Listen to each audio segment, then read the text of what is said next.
Here we go, bear crawl to down dog. The big picture of this movement is going to look like it's a movement of our hips going up and down towards the floor, but the focus of this is going to be what's happening with our arms and the tension we can create pushing the floor away to get that movement out of our hips. So we'll start off in that bear crawl position, which is going to be hands under shoulders, knees under hips, and your toes tucked. And then we'll pick those knees up just about an inch or so off the ground. Now from here, big picture, I'm going to go from this bear crawl position up as best I can, hips up into a down dog position, and then bend the knees and come back down to the ground. So hips are coming up, legs are getting straight if we can, and then back down.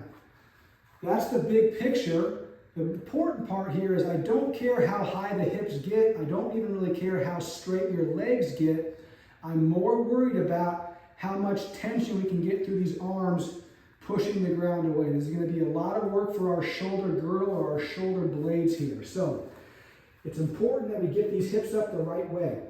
So I'm going to push through my hands. I'm thinking about pushing the ground away and spreading the floor apart a little bit as I do it to get my hips up. Once I feel like I've maxed out what I can do with those arms, then I'll just come back down.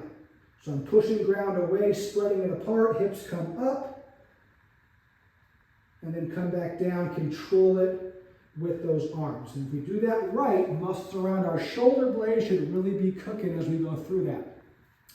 Other important part as we go through this is making sure we keep the pressure in our hand along the inside part of this part of our hand. So as we go through this and I'm pushing my hips up, you're going to notice your arms kind of want to spin out and get more pressure along the pinky side and base of your wrists or your palms here. I don't want that to happen. I want you to make sure as you're pushing your hips up in the air that you feel a good amount of pressure still through this kind of first knuckle of your index finger and into your thumb.